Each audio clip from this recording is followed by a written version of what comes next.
On this edition of the Rev Cooks, a beautifully golden brown baked delight that can only be described as the brioche bun.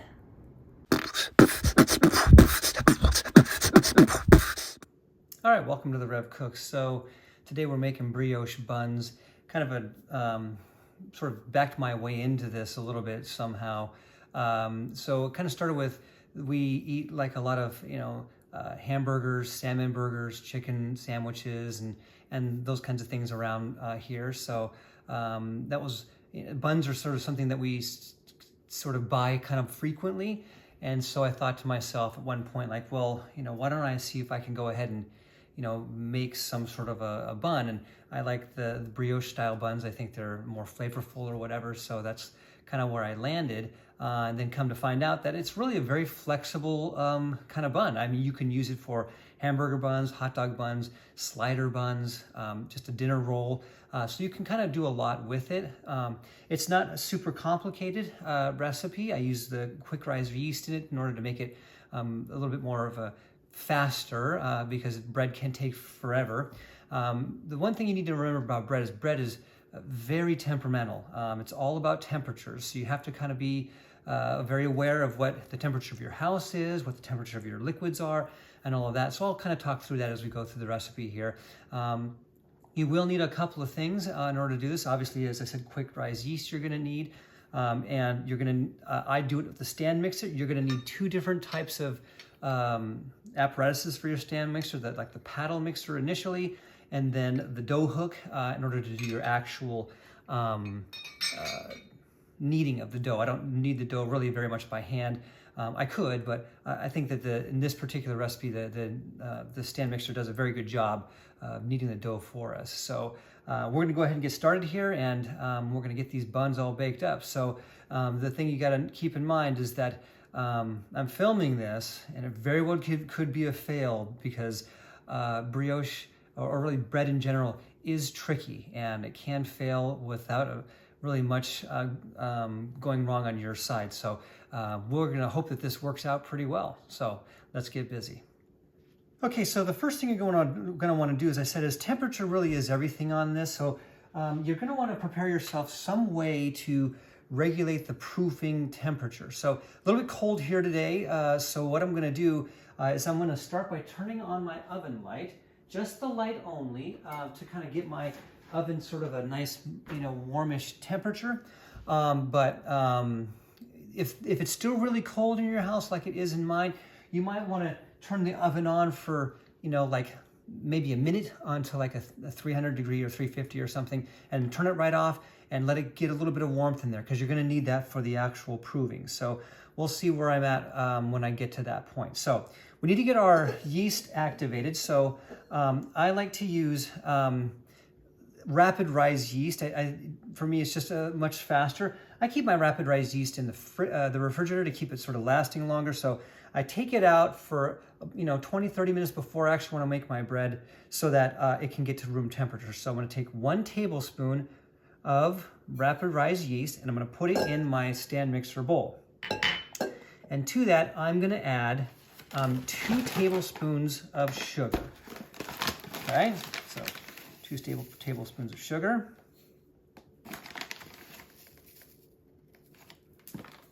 All right, there we go. Then to this, I need to add warm milk and water. So I'm gonna put 1 1/4 cups of warm milk and water. So it's 1 cup of warm water. So here's how I'm gonna do this. I'll start by putting a cup of water in here.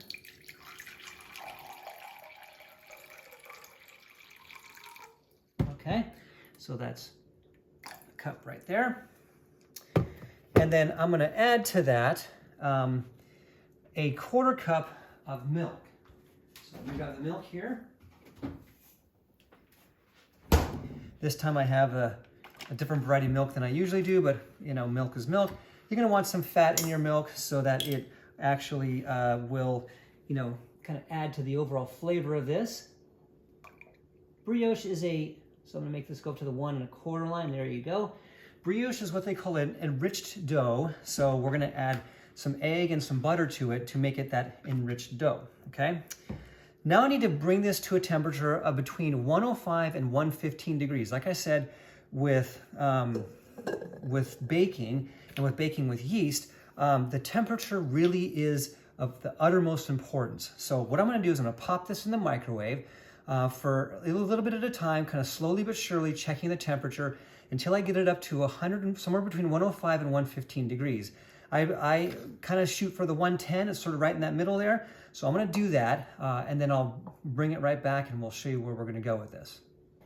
Okay, so I ran a couple of runs through microwave a few times until I got a temperature on my little thermometer here of somewhere between 105 and 115, that's Fahrenheit. So we'll do a double check here to show you where we're at.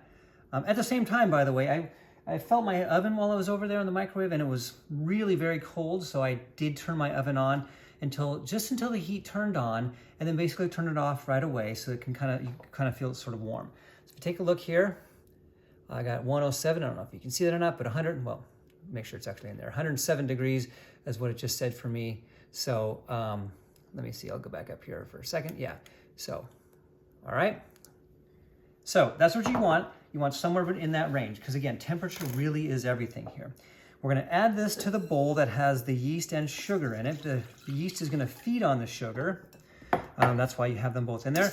Give it a nice stir so it gets all nicely mixed and incorporated together. And then we're gonna let this bloom for 10 minutes, okay? So while this is blooming, I'm gonna get some of my other ingredients together.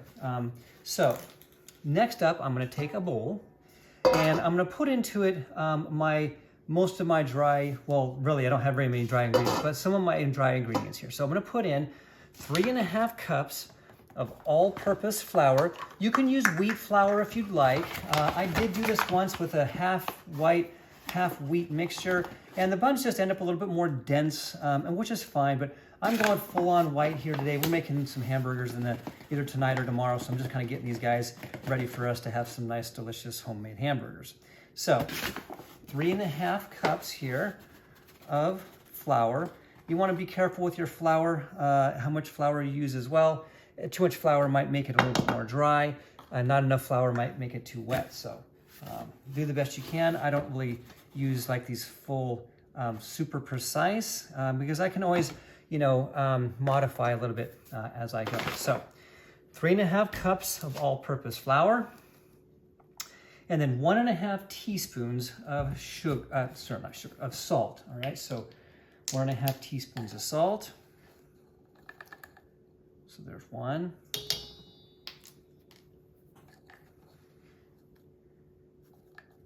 And ½ teaspoons. I forgot to set my timer on my yeast, so I'm gonna go ahead and do that now. Somewhere around 10 minutes usually is about the good amount of time for that to bloom. So that's, it's been a couple minutes, so I set my watch for about 8 minutes or so, okay?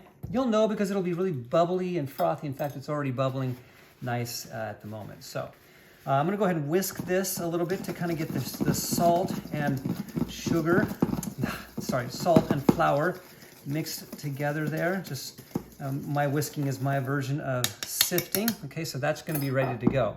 You're also gonna use an egg when it gets to be time to put this stuff in the yeast. So I take my egg out of the fridge. We keep our eggs in the fridge, as most people do. I take my egg out of the fridge, again, 15, 20, 30 minutes before I'm gonna use it, so that it comes to room temperature, because again, temperature really is everything when you're baking bread. Okay, so I've got that ready to go. I've got my dry ingredients ready to go.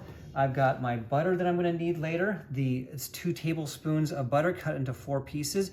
You want this to be softened as well, so I might pop this in the microwave for just a couple seconds to get it even softer than this, but it already is pretty soft for me. That's gonna be added in as well at some point. Okay, so kind of getting all these things ready to go. I'm gonna go ahead and let my yeast bloom here, and then once it's bloomed, we're gonna go ahead and get on to those next steps.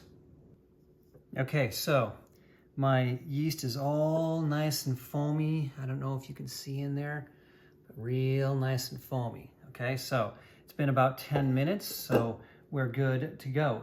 Now we're gonna go ahead and add in the mixture that had the flour and salt in it. So we're just gonna go ahead and pop that all in there.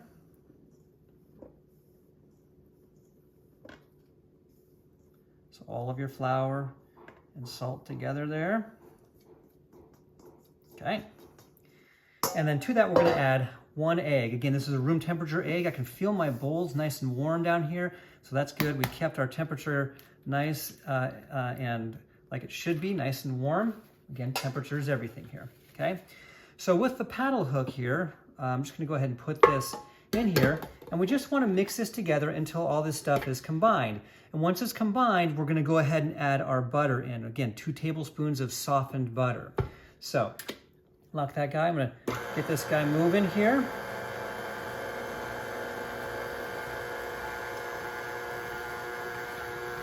So once it starts to look like it's kind of coming together a little bit, maybe a little longer than that, okay? As you can maybe see here, it's sort of binding together now. So what we're gonna do is we're gonna add the butter in, and I wanna kind of get this, there we go. And you can just put it in 4 separate spots there. You might want to turn it on while it's doing this, that way it mixes up nice while it goes. So 4 pieces of butter. Okay, we're gonna let that all get sort of combined together there.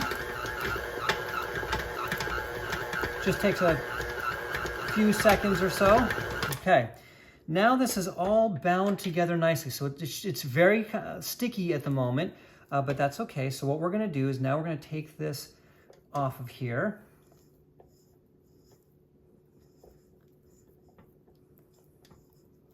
All right. Get as much of that off of there as you can, because it's all that delicious brioche flavor there. Okay, let me wash my hands.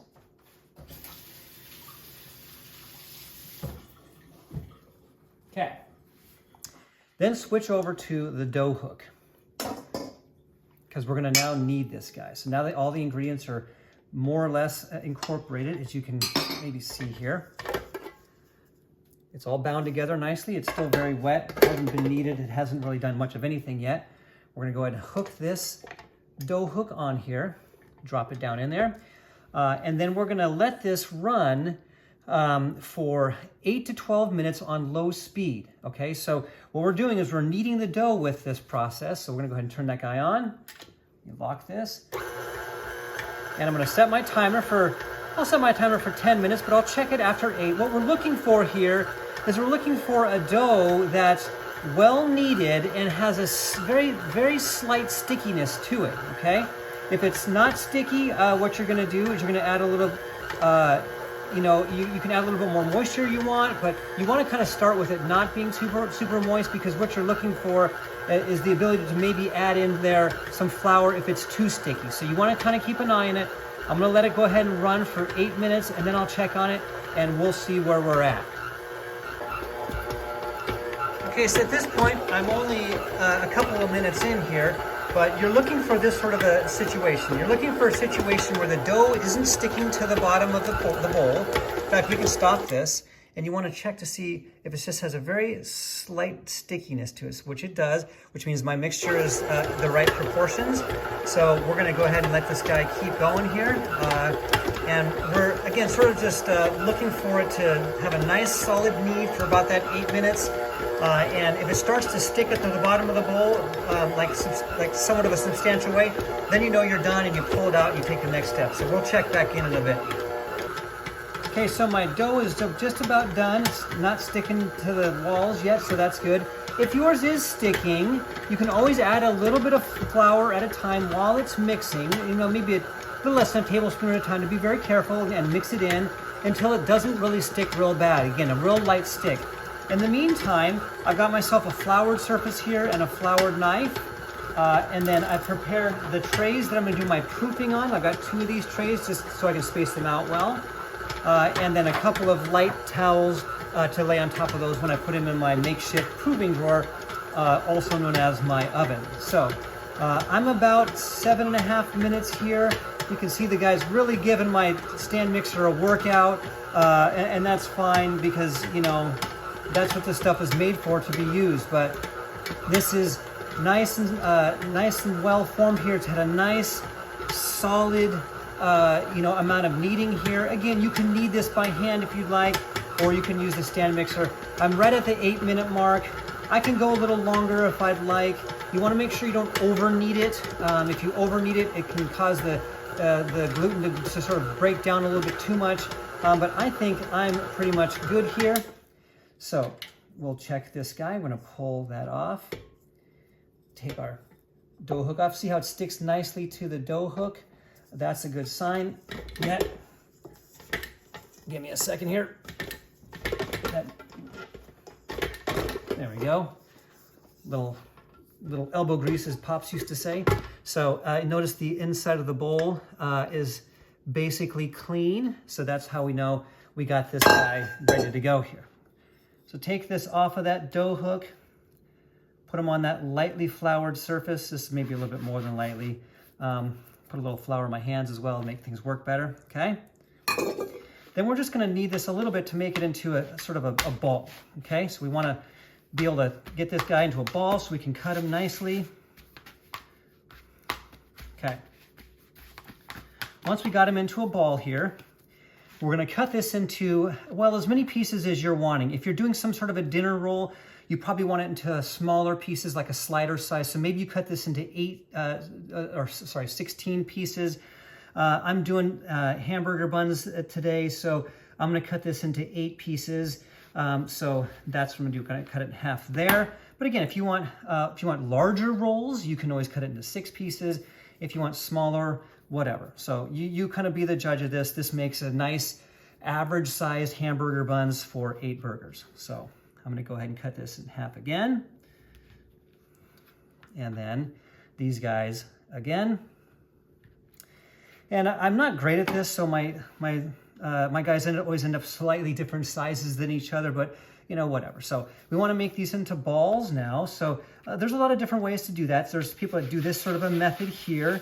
I'm not great with that method. My timer going off for the 10 minutes there. I sort of kind of do this, sort of make it like that, and then do this stretch and tuck method that I learned online.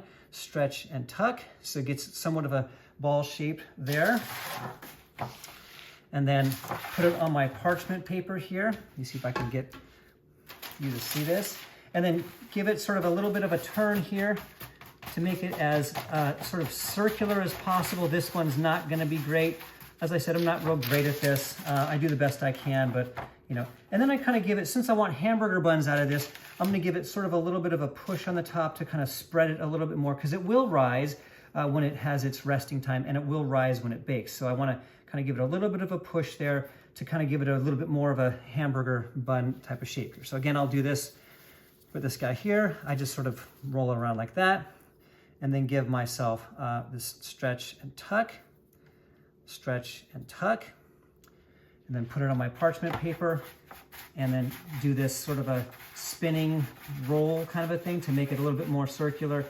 Again, my buns tend to be not as pretty as store-bought buns, but man, they're sure a lot healthier. No artificial anything in these, no like ingredients I can't pronounce, monosodium glutamate, well, that's MSG. They don't think they have that anymore, but you know what I mean, like partially hydrogenated this or that. Stretch and tuck, stretch and tuck. This guy's gonna have a fun little line on him there. And again, this sort of a spin move here. But you know, so they're a little bit ugly sometimes. They're not always like perfectly hamburger size and shape, but you know what? I sure feel a lot better about eating them. I mean, I love my carbs, and so stretch and tuck, stretch and tuck. If I can make my carbs a little bit more, you know, healthy, a little bit less of that stuff that I don't know what it is, a little less chemicals, I'm all in for it, you know. And this really isn't that hard to do. It takes a little bit of work. So there's 4 of those. But, you know, I'm not afraid of a little bit of work.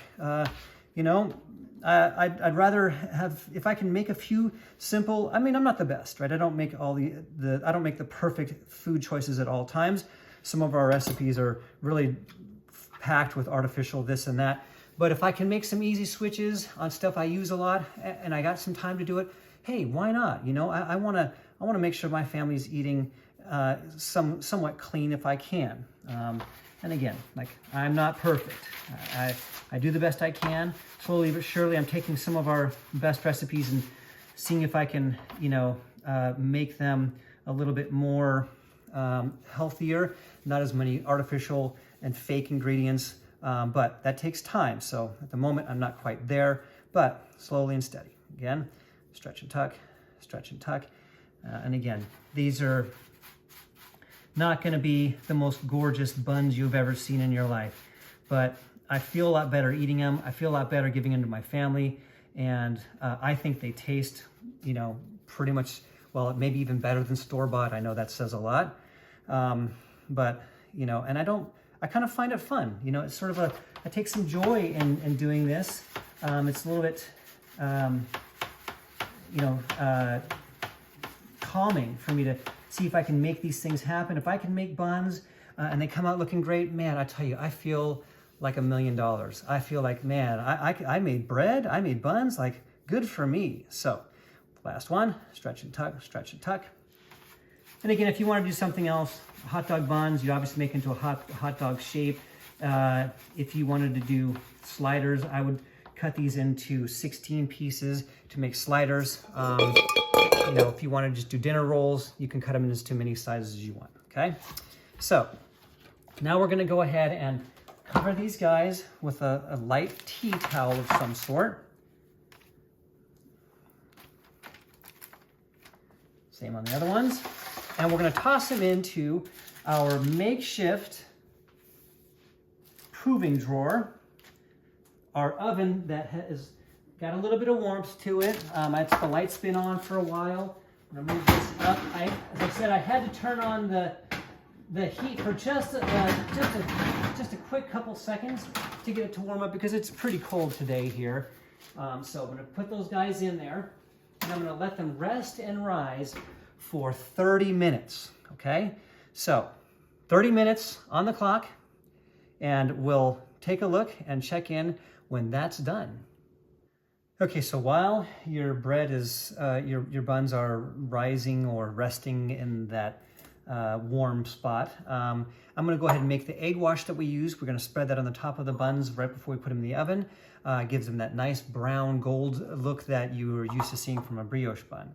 So that's real simple and easy to do. We're gonna take one egg that I broke onto my hand here, which is fun. And 1 tablespoon of your choice of milk.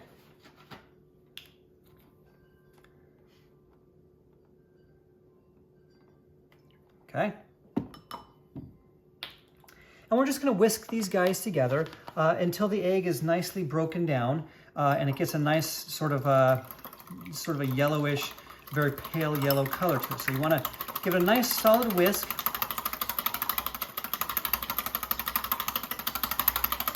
You don't really want it whipped necessarily. You just want it to be able to be pull up and you don't have like these sort of snot looking guys coming up from the egg, if you know what I mean. It sounds gross, but it does accurately describe it. So just a nice little egg wash there, okay? So just a little bit of a little whisking there. And I'll just put some wrap on, some saran wrap on this while we wait for our dough to be done with this little rest and prove in the oven or proving drawer. If you have a proving drawer, obviously you use that. Man, wouldn't that be nice? But I'm not that guy. I don't have that kind of kitchen.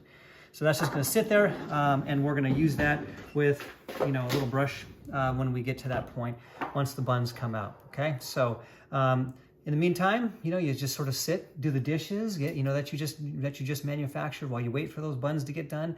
And that way, when your buns are in the oven, you can really sit and rest. So we'll check in on those buns in just a bit.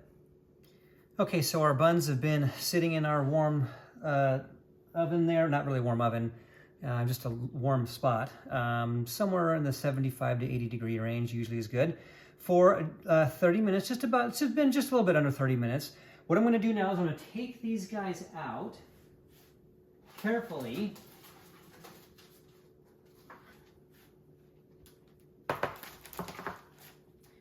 And then I'm gonna turn my oven on because the next thing I'm gonna do is I'm gonna do my baking here. So I'm gonna turn the oven on to 400 degrees.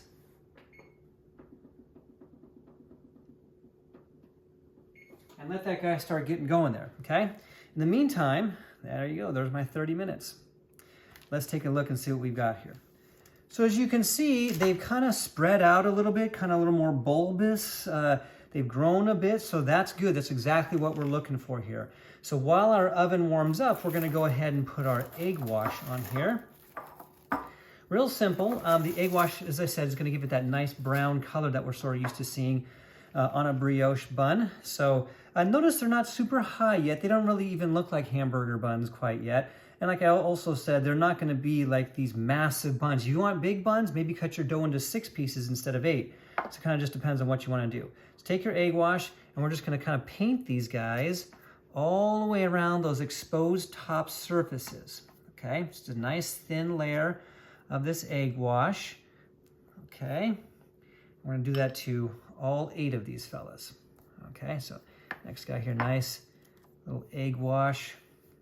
And you can tell when you're painting this egg wash on just how pillowy these guys are. So that's good, that's what you want, the nice pillowy texture to them. So, oh yeah, look at this one. This one rose up nicely, okay? You can even see maybe some bubbles underneath the surface, just lightly underneath the surface there. That's all good. So make sure you get a nice thin coating of your egg wash here. That's a little bit much, so we'll let that kind of run off. Maybe pull some of that into the rest of the brush here. Okay. So that's that guy. And let's look at the other ones. Oh, those look even better. How is that possible? Well, it just is. So we'll go ahead and put the egg wash on these guys as well. Oh yeah, these are gonna be good. I can already kind of tell. These are gonna be nice. Nice pillowy, soft texture there. That's what you want from your buns at this point before you put them in the oven. All right, painting on this fella here. So the oven is going to take a couple minutes to warm up. It's okay if these guys sit here for a couple minutes while it warms up. That's why as soon as I take my buns out of the proving section of that, I go ahead and turn that oven on to get it warmed up. If you have a nice warm spot in your house already, obviously you just can turn that oven on and have it ready to go as soon as you have these guys out of that warm, resting, rising spot. But I don't, so especially today, as I said, it's a little bit chilly outside, kind of looks like it's gonna rain for us, so not like I can do anything about that. I mean, I guess I could warm the house more, but you know, I wanted to make sure I have a nice rise on these guys. So now all I gotta do is pop these in the oven. So I'm gonna wait for my oven to get to 400 degrees. As soon as it does, we're gonna pop these guys in. Okay, my oven just got done telling me it's preheated, so I'm gonna go ahead and just drop these guys in here. Again, 400 degree oven, and we're gonna put these in here for 13 to 15 minutes. So at the 13-minute mark, we're gonna check them, maybe even a little bit before, and see how they look. So I'll set the timer here. And so again, 13 to 15 minutes, I'm starting with 13. We'll take a look and see how they look. They should look nice and dark golden brown on the top, and nice and sort of big and puffy, just like you'd expect a hamburger bun to be. So we'll take a look in 13 minutes. Okay, so we got about a minute left. So we're gonna just take a quick peek and see how our buns look. So I turned my oven light on. We're just gonna take a quick little peek here. Oh yeah, see they're getting nice and brown, golden brown there. I think what I'm gonna do is I'm gonna go ahead and swap the trays, put the top on the bottom and the bottom on the top, just to kind of get a little bit more even, and give it a couple more minutes, and we're gonna pull them out. All right, so that's 15 minutes or so. We're gonna go ahead and take these guys out. We're gonna take a look and see how delicious and wonderful they look. Oh yeah. Nice golden brown tops like that. These ones at the bottom look even better.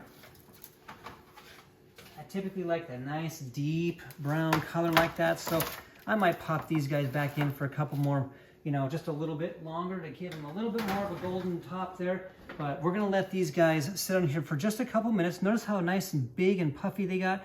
And then we'll put them on a cooling rack to cool completely. Then when you want to use them, you're just going to take them, slice those guys like right in half. Perfect and beautiful hamburger buns. I'm just always so absolutely flabbergasted when this works. Like, I'm not the most gifted baker, but man, those look amazing. All right, I've moved them to a cooling rack. I'll let them cool completely because, again, I'm using them for hamburger buns for a meal down the road here. But if you like them hot, obviously you can, open them up, put some butter on the inside of these, nice hot rolls. Obviously these are a little bit large for a dinner roll, but you can, again, cut that lump of dough up into as many pieces as you want to get it whatever size you want. It all works the same, but I mean, look at that. What a beautiful looking hamburger bun that is. And just in case you're wondering, you can also make hot dog buns. They may not be perfect, but they're just as delicious. And you could make slider buns as well. If you want sliders, instead of cutting the dough into 8 pieces, you cut them into 16, make little rounds, cook it all the same. Can't ask for more than that. How flexible and how delicious. Okay, well, there you go. Simple, easy, delicious, and very versatile brioche buns. I, again, sort of got into this to, not necessarily save money, but I mean, it does maybe save a little bit, but really because I just was tired of reading ingredient packages on these buns and being at a loss as to what they are. So I hope that you find this good and helpful. I mean, like, if I can make these, anyone can make these. So give them a go. Delicious brioche buns. Until next time, I'm Rev Blake Dog. Enjoy. A Rev Blake Dog production.